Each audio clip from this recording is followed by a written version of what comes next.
Assalamualaikum warahmatullahi wabarakatuh. Selamat siang, sore, ataupun malam para anak-anakku yang berbahagia.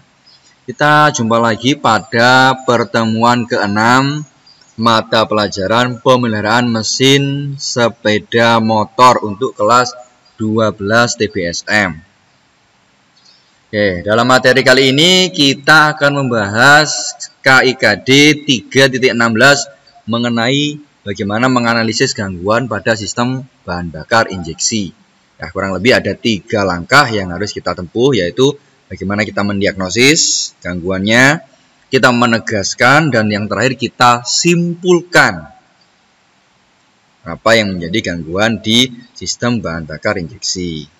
Ya, untuk kita memperbaiki sistem bahan bakar injeksi ini kita lakukan ketika kita langsung bertemu tatap muka. Ya, kita lanjutkan. Materi yang pertama adalah kita mendiagnosis gangguan pada sistem bahan bakar injeksi. Biasanya trouble-trouble atau masalah-masalah yang terjadi adalah konsumsi bahan bakar yang terlalu boros. Yang kedua adalah tenaga mesin lemah atau ngedrop. Ya. Untuk konsumsi bahan bakar yang terlalu boros ini kurang lebih penyebabnya adalah adanya malfungsi komponen sistem bahan bakar di jalur tangki, ya, sampai dengan ke injektor. Ya, kemudian setelan injeksi bahan bakar yang kurang tepat, bisa mode, bisa CO, dan lain sebagainya. Kemudian adalah sistem pemasukan atau filter yang kotor.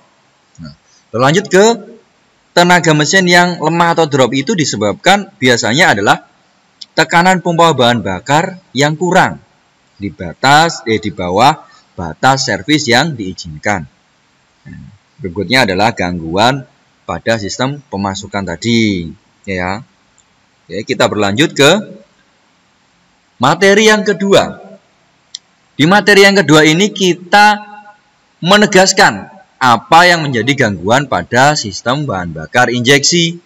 Ya, langkah yang pertama adalah kita memeriksa jalur dari tangki, mulai dari tangki sampai dengan menuju ke injektor bahan bakar. Kita periksa satu persatu, kita gunakan buku manual bagaimana kita memeriksanya agar tidak terjadi kesalahan. Nah, kemudian pemeriksaan yang kedua adalah pemeriksaan injeksi bahan bakar yang mengenai setelannya. Bisa mode, bisa lain sebagainya. Nah, ini ada kurang lebih 3 pemeriksaan atau 3 mode yang akan kita gunakan untuk melakukan pemeriksaan. Yang pertama adalah mode normal. Mode normal ini menampilkan putaran mesin, suhu mesin, dan kode kerusakan. Untuk mode yang kedua adalah mode mendiagnosis. Nah, ini adalah mode yang digunakan untuk menampilkan masalah apa saja yang terjadi di sistem bahan bakar. Bisa jadi itu dari sensor dan aktuator. Mode yang ketiga atau yang terakhir adalah melakukan penyetelan CO. Ya, untuk melakukan penyetelan CO kita biasanya pada alat pendeteksi atau alat diagnosis ini ditampilkan putaran mesin dan penyetelan CO tersebut. Oke, kita berlanjut ke materi yang ketiga. Materi yang ketiga adalah menyimpulkan gangguan yang terjadi pada sistem bahan bakar. Kita simpulkan, kita lakukan pemeriksaan. Contoh di sini kita lakukan pemeriksaan pada throttle body dan injektor. Ya, throttle body dan injektor.